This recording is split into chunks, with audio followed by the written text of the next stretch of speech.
Hello everyone, today you are watching Pakistan stock market updates. और आज का जो मेरा टॉपिक है वो एक कंपनी के बारे में, एक कंपनी की फाइनेंशियल रिपोर्ट जो अनाउंस हुई है 31 दिसंबर 2021 को, उसके बारे में बताऊंगी। और इस कंपनी का नाम है आयशा स्टील मिल्स लिमिटेड, जो कि स्टील मैन्युफैक्चर करती है और वो सेल करती है पाकिस्तान में। इनका जो रॉ मटेरियल होता है, जैसे कि कोर आयरन हो गया या और इनके जो रॉ मटेरियल आते हैं जो बाहर से आते हैं, उनके बारे में मैं आपको बताऊंगी। कंपनी के फाइनेंशियल्स के बारे में बताऊंगी, ये कंपनी कितनी स्ट्रांग है, इसका शेयर प्राइस अभी कितना चल रहा है, इनका 52 वीक रेंज में हाई लो कितना है, तो ये भी मैं आपको बताऊंगी। तो ये सबसे पहले मैं आपको ये कहूँगी कि इस वीडियो को लाइक करना ना भूलिएगा, चैनल को भी सब्सक्राइब कीजिएगा। अगेन आई एम रिपीटिंग कि इस वीडियो को लाइक ज़रूर करें, क्योंकि और इस वीडियो को एंड तक आप ज़रूर देखिएगा, ताकि इस कंपनी की जो फाइनेंशियल्स हैं वो आपको पता चले और आपको पता चले कि ये कंपनी कैसी है, क्या परफॉर्म कर रही है, क्या इसमें इन्वेस्ट करना चाहिए कि नहीं करना चाहिए। अदरवाइज इन्वेस्टमेंट का डिसीजन आपका अपना होता है, आपको इस वीडियो से भी मालूमात मिलेगी। उसके अलावा आप कंपनी की साइट पे जाएं, वहाँ पे कंपनी के फाइनेंशियल्स को देखें। PSX की साइट पे जाएं, जहाँ पे हर कंपनी की इंफॉर्मेशन दी गई होती है। तो चलिए स्टार्ट करते हैं। इंटरनेशनल स्टील मिल्स लिमिटेड, जिसका current market share price market में इस वक्त 62 है, और आज तो ये 61 भी था, और अभी ये जो है वो 62 पे है, क्योंकि आज मार्केट जो है वो 1000 पॉइंट्स नेगेटिव भी गई थी। 52 वीक में हाई इनका 103.25 है, मतलब ये कंपनी 50% ये जो शेयर है वो मार्केट में 50% के डिस्काउंट रेट पे मिल रहा है। इनका 52 वीक लो जो है 54.70 है। इनका 1 ईयर चेंज, मतलब एक साल में इनका जो मार्केट शेयर प्राइस है वो 25.78% जो है वो इनका जो 1 ईयर चेंज है, मीन्स उनका जो मार्केट शेयर प्राइस है वो एक साल में नीचे गिरा है 25.78% से। इनका जो YTD चेंज है, जो ये अपने शेयर होल्डर्स को रिटर्न देते हैं, तो वो भी जो है -6.23% नीचे गिरा है, मतलब कंपनी जो अपने शेयर होल्डर्स को रिटर्न देती है वो भी नीचे ही आया है। कंपनी का जो P मल्टीपल है वो 3.2 मल्टीपल है। So it's a good thing, क्योंकि मैं आपको बताती चलूँ कि मार्केट से, PK मार्केट से और स्टील माइनिंग जो इंडस्ट्री है उससे जो है ये कंपनी गुड वैल्यू बेस्ड है। ये कंपनी का जो P मल्टीपल है वो स्ट्रांग है। अभी जैसे आपको पता होगा कि हमारे पाकिस्तान स्टॉक एक्सचेंज के जो पाकिस्तान का जो P मल्टीपल है वो 4 है, और इस कंपनी का 3.2 है। PK मार्केट में जो है वो इससे ज़्यादा है, और इनका जो स्टील एंड माइनिंग इंडस्ट्री है उससे भी ये गुड वैल्यू बेस्ड है स्टॉक, और ये एक वैल्यूएबल स्टॉक भी है। इनका फ्री फ्लोट परसेंटेज 35 है। मार्केट में इनके शेयर इतने ज़्यादा नहीं है, जस्ट 35% है, विच इज़ एवरेज, क्योंकि अगर 50 भी होते हैं तो कहते हैं कि गुड, इट्स मीन्स इसके मार्केट में शेयर बहुत ज़्यादा है, लेकिन इनके जो है वो 35 है। तो चलिए आगे बढ़ते हैं और देखते हैं कि और क्या क्या है। फाइनेंशियल्स, कंपनी की आप फाइनेंशियल्स देखें, सो आई एम वेरी इम्प्रेस्ड के कंपनी की जो फाइनेंशियल 2018 से लेके 2021 तक कंपनी की जो सेल्स है उसमें ग्रोथ ही शो हो रही है।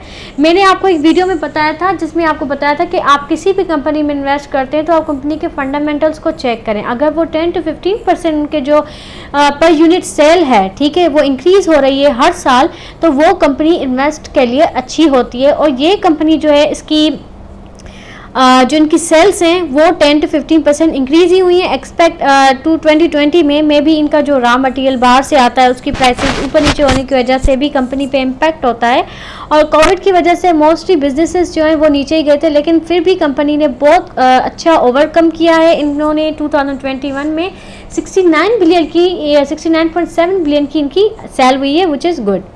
प्रॉफिट आफ्टर टैक्सेशन भी आप देख सकते हैं, वो भी हर साल ग्रो ही कर रही है। और एक्सपेक्ट 2020 में इनकी जो वो थी, इनकी प्रॉफिट आफ्टर टैक्सेशन कम थी कोविड-19 की वजह से, लेकिन इस साल जो क्लोजिंग आप देख रहे हैं December 31, 2021 की, तो इनकी 7.4 बिलियन की इनकी टोटल प्रॉफिट आफ्टर टैक्सेशन हुआ है। इनका EPS भी लास्ट ईयर 1.14 और इस साल 17.16, मतलब इनकी EPS में 40% का इजाफा भी हुआ है। पे आउट, कंपनी का पे आउट चेक करें कि इस कंपनी ने 2 रुपये का डिविडेंड दिया था इस साल जनवरी 31 को। अगस्त 25 2021 को इन्होंने 70% का भी 7 रुपये का इन्होंने कंपनी ने डिविडेंड दिया था, मतलब टोटल 10 रुपये का उन्होंने 2021 में देखा था। आप देख सकते हैं कि इन्होंने 2 क्वार्टर में अपने शेयर होल्डर्स को डिविडेंड दिया, और जो कंपनी हर साल अपने शेयर होल्डर को डिविडेंड देती है तो मैं आपको सजेस्ट करती हूँ कि लॉन्ग टर्म के लिए आप वही कंपनी जो है वो सिलेक्ट करें। आप ये भी देखें कि किस इंडस्ट्री से है, इनकी मैनेजमेंट कैसी है, इनका फाइनेंशियल्स कैसे हैं, इनकी जो फ्यूचर इनका प्रेडिक्ट करें कि वो कैसा है, तो उसके बाद ही आप इन्वेस्टमेंट का डिसीजन लें।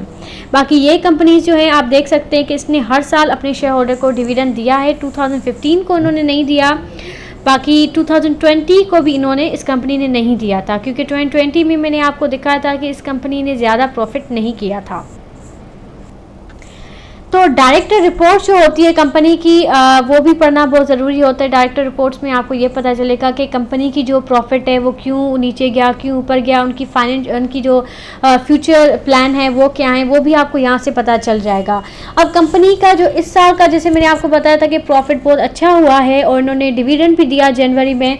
तो लास्ट ईयर जो इनकी सेल्स कम हुई थी या इनके जो प्रॉफिट है उसमें डिक्लाइनिंग ट्रेंड शो हुआ था, उसकी वजह ये थी कि इंटरनेशनल मार्केट में जो जो रॉ मटेरियल यूज़ होते हैं स्टील मैन्युफैक्चरिंग में, जैसे कि iron ore and coking coal, तो उसकी जो प्राइसेस हैं वो इंक्रीज़ हो गई थी। तो इसीलिए प्राइस इंक्रीज़ होने की वजह से क्या होता है कि कंपनी की मैन्युफैक्चरिंग कॉस्ट जो होती है वो बढ़ जाती है, फिर कंपनी का जो प्रॉफिट होता है उस पर इम्पैक्ट होता है। तो इसीलिए कंपनी का जो प्रॉफिट था वो 2020 में कम था। The global steel demand how increase by 3.6% after post pandemic. क्या हुआ था कि बहुत ही इकोनॉमी में जैसे कि मेजर कंट्रीज होती हैं उसमें स्टील की 3.6% जो डिमांड है वो इंक्रीज़ हो गई थी, क्योंकि जैसे कि पाकिस्तान है वो एक डेवलपिंग कंट्रीज़ है, ऐसे ही बहुत सारी डेवलपिंग कंट्रीज़ में जो होती है सीमेंट और स्टील खास करके मैन्युफैक्चरिंग के लिए बहुत ज़्यादा यूज़ होता है। Steel prices as a consequence of rising production and logistical challenges reflected a correction of 10%। Company ने उसके बाद जो है 10% की इनकी जो प्रोडक्शन है उसमें इजाफा हुआ था, और उसके बाद जो स्टेट बैंक ऑफ पाकिस्तान है उसने पॉलिसी रेट राइज की थी 277 बेसिस पॉइंट्स, और इंटरेस्ट रेट को 9.75% कर दिया, और पीकेआर रुपी डिमांड डेप्रिशिएट हुआ था 13% दिस ईयर टू ₹177 टू $।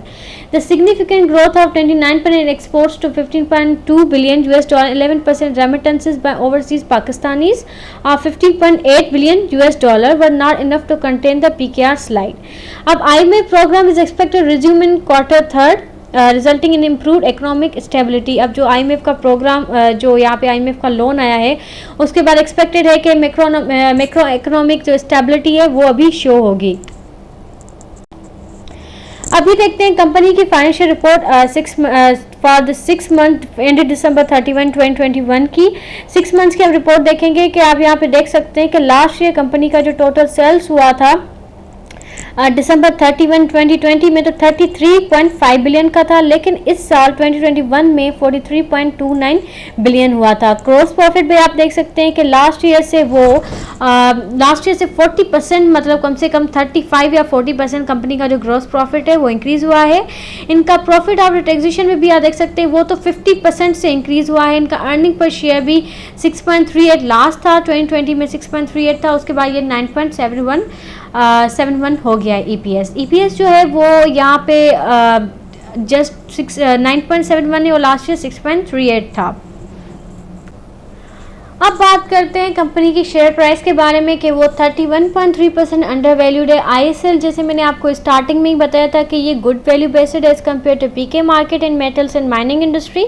इनकी जो अर्निंग्स है वो ग्रो हो रही है बट नॉट सिग्निफिकेंटली। ISL का जो वो है उसकी जो हाई नॉन कैश अर्निंग्स होती हैं, और कंपनी का जो डेट है वो भी लास्ट 5 ईयर से इंक्रीज़ हो रहा है, और इनका जो ऑपरेटिंग कैश फ्लो है कंपनी का वो भी नेगेटिव है, और कंपनी का जो इंटरेस्ट पेमेंट है वो it is well covered by EBRD। बाकी कंपनी के जो एसेट्स हैं जो उनके शॉर्ट टर्म एसेट्स हैं वो उनके लॉन्ग टर्म लाइबिलिटीज़ और शॉर्ट टर्म लाइबिलिटीज़ से ज़्यादा ही हैं, वो हायर ही हैं। सो thank you for watching this video, और अगर आपको ये वीडियो अच्छी लगी तो इस वीडियो को लाइक करें, चैनल को सब्सक्राइब करें और ये वीडियो शेयर ज़रूर कीजिएगा, और इस चैनल को पाकिस्तान स्टॉक मार्केट अपडेट्स के चैनल को आप सब्सक्राइब ज़रूर कीजिएगा, लाइक भी ज़रूर कीजिएगा वीडियो को, और बेल आइकन को क्लिक करना ना भूलिएगा ताकि इन फ्यूचर ऐसी वीडियोज़ मिस ना हो जाएँ। So thank you everyone and अल्लाह हाफिज़।